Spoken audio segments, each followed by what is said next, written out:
There is a country in the southern hemisphere that occupies an entire continent, is nearly as large as all of Europe, yet has a population the size of just one major Chinese city.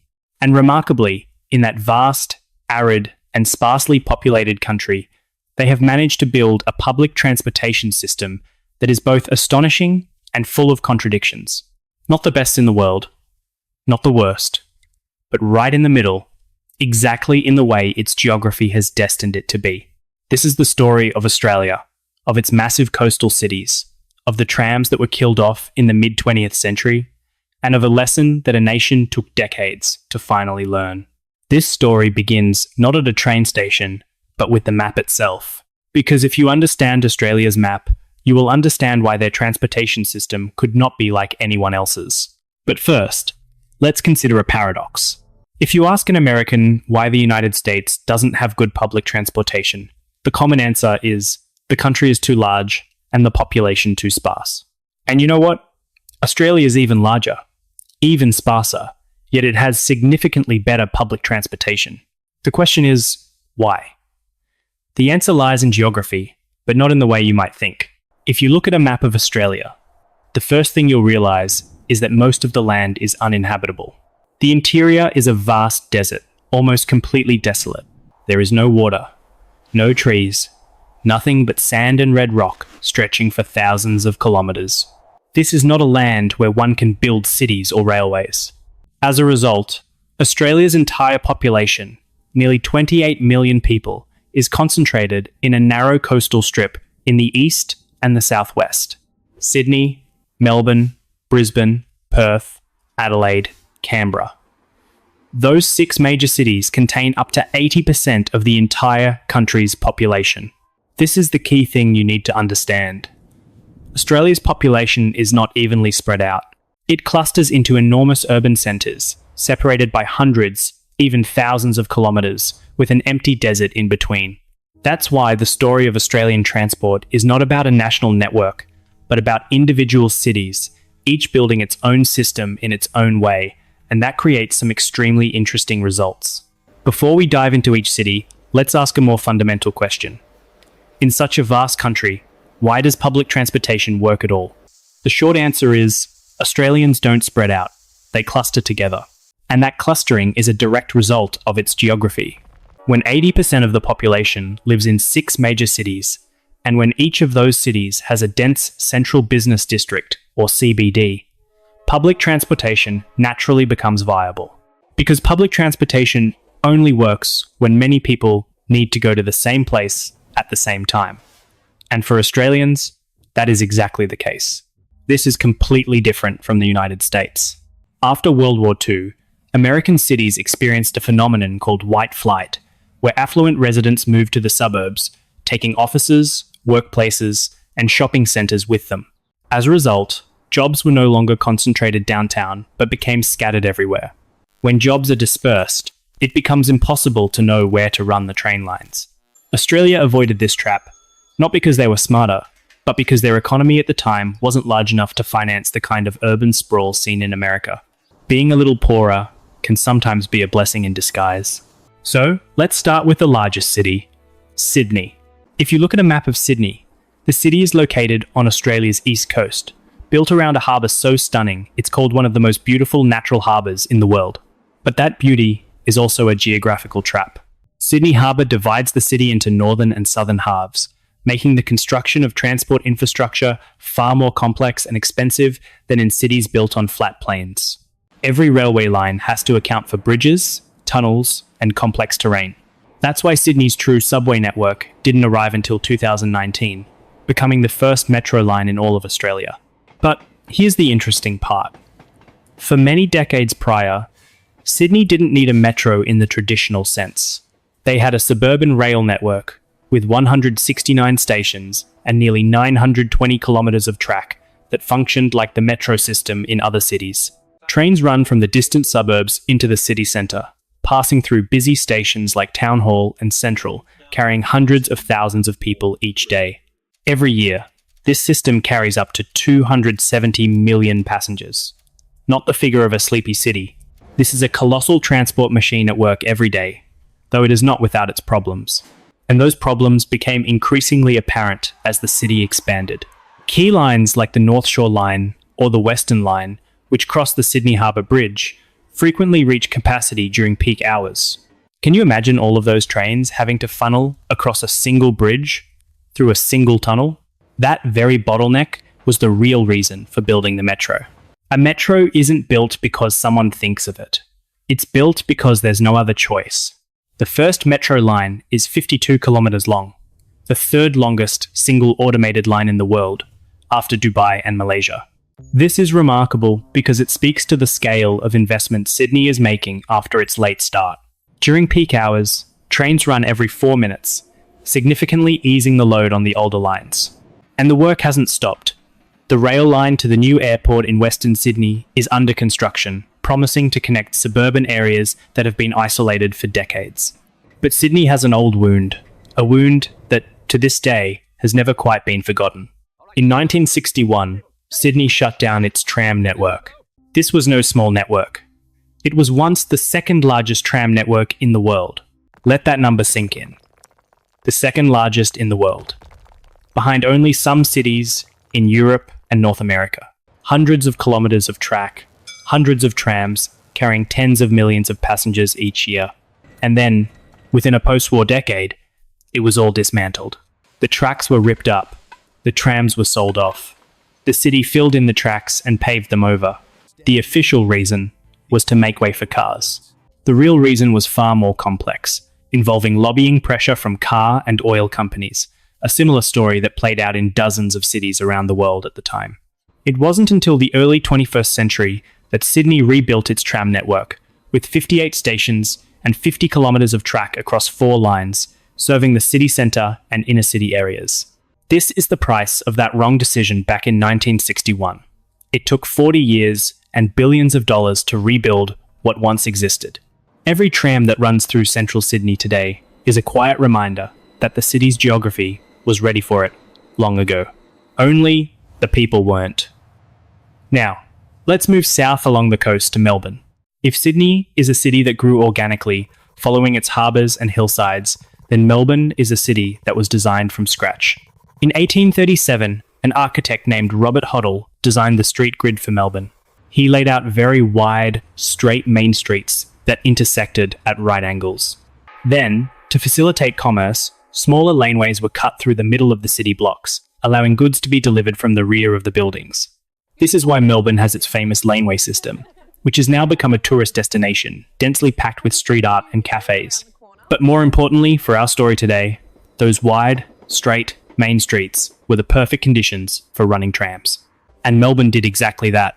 They built an extensive tram network, and when the wave of tram dismantling swept across the world in the mid-20th century, Melbourne was the only major Australian city that steadfastly refused to follow. The man behind that decision was Robert Risson, chairman of the Melbourne and Metropolitan Tramways Board from 1949 to 1970. For 2 decades, he resisted all pressure, all proposals to dismantle the trams to make way for cars. No one listened to him at first. Cars were the future, everyone said. But Risson did not yield. And when he left office in 1970, Melbourne had kept its trams.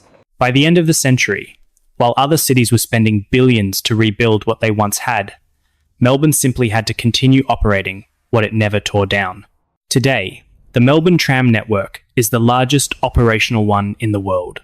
500 trams, 250 kilometres of track, 24 routes, and nearly 1,700 stops. For comparison, the tram network in Toronto, often called the largest in North America, is only 83 kilometres long. Melbourne's trams are not decorative pieces or tourist heritage. They carry over 150 million passengers a year. They are real transportation. And in the city centre, riding the tram is completely free, a policy rarely seen in any major metropolis in the world. But the trams only cover the central and inner city areas. To bring people from the distant suburbs into the city, Melbourne has a suburban rail network with 227 stations and 430 kilometres of track on 16 lines, the largest in Australia, carrying 182 million passengers per year. And here's the notable point. It all runs above ground. Nothing runs underground. It wasn't until February 2026 that Melbourne's first urban rail tunnel became fully operational. The Metro Tunnel, connecting South Kensington to South Yarra with 5 new underground stations beneath the city, is the solution to a problem that has been building for decades. Melbourne's 2 busiest lines, Cranbourne and Pakenham, had to run through the city centre, causing terrible congestion at Flinders Street Station, Australia's busiest station. By building a new underground corridor, Melbourne not only relieved those 2 lines, but also freed up capacity for all the remaining lines. The geography doesn't change, but people find a way to go underneath it. From Melbourne, if you head north, you reach Brisbane, Australia's 3rd largest city, and a place where the story gets interesting in a completely different way. Brisbane is a city of heat, of the winding Brisbane River, and of a different kind of geographical puzzle.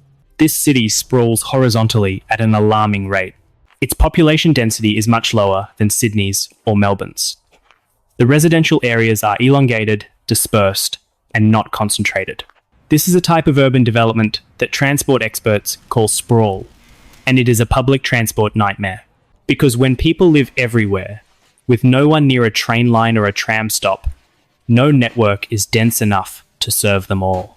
And like Sydney, Brisbane once had a huge tram network, which carried 160 million passengers a year at its peak. Then, in the 1960s, like almost every other city, they tore it all down. But Brisbane's story doesn't end there. It ends somewhere more interesting.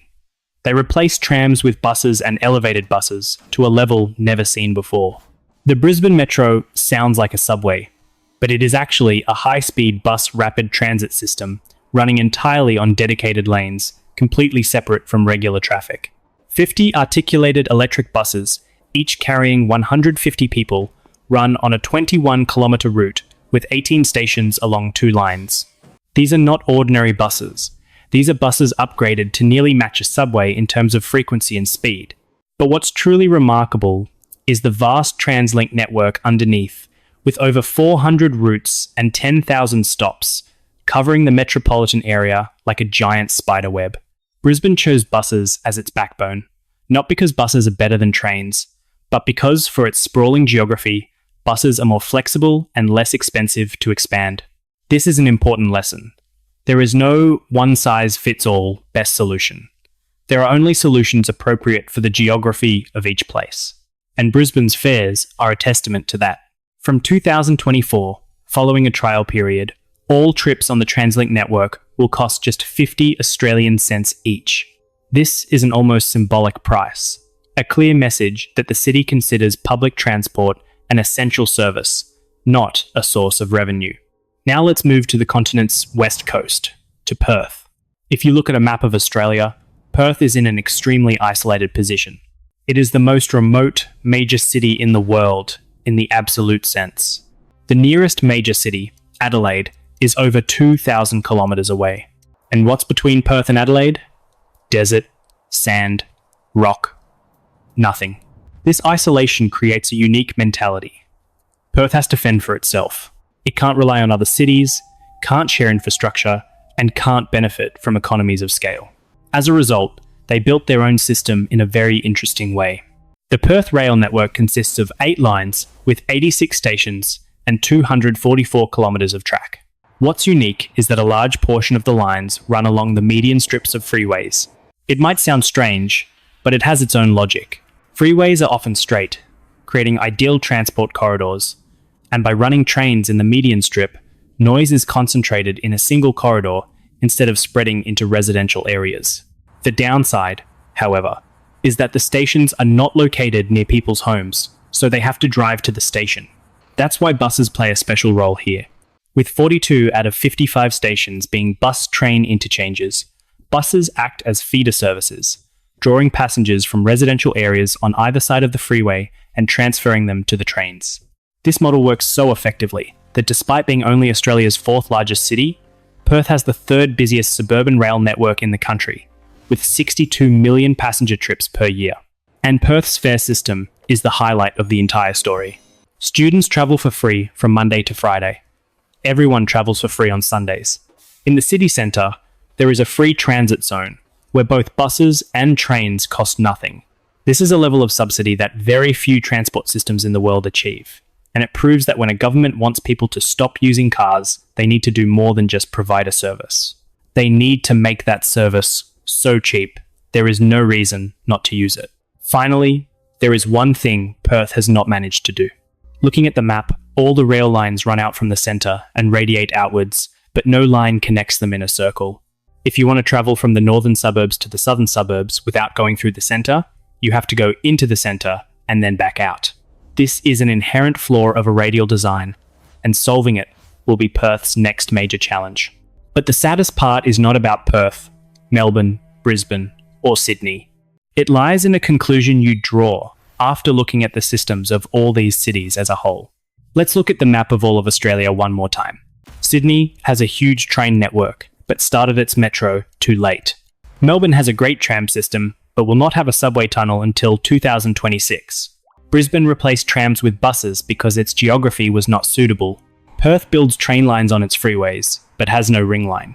Adelaide, the fifth largest city, remains car dominant, with 84% of its people commuting by private vehicle. Each city bears the marks of decisions made half a century ago, when it was believed that the future belonged to the automobile.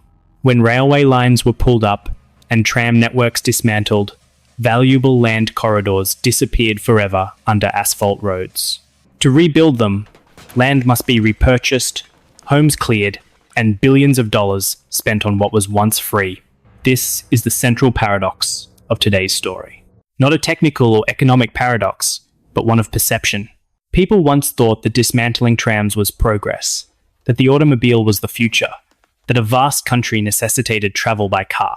But geography has proven otherwise. Cities that are populous enough, dense enough, and have enough common destinations will always need public transport, no matter how empty the surrounding country may be. Australia today continues to adjust. Sydney is building more metro lines. Melbourne has just opened a new tunnel. Brisbane is preparing to host the 2032 Olympic Games with a series of new infrastructure projects. And these projects aren't born from the remote desks of planners. They stem from the undeniable pressure of a geographical reality. When 28 million people are concentrated on a coastal strip, they must either move efficiently or suffer crippling congestion. Some things about geography cannot be changed. No one can move the sea, fill in the desert, or make Australia smaller. But there are things people can do. Learn from their mistakes, build systems suited to the land they inhabit, and remember that no single model is universally applicable. What works in Tokyo will not work in Perth. What works in Paris will not work in Brisbane. Geography sets the frame. People decide what goes inside it. Australia does not have the best transportation system in the world, but it has a system suited to the map it was dealt. And sometimes, that is all that can be done, and all that needs to be done,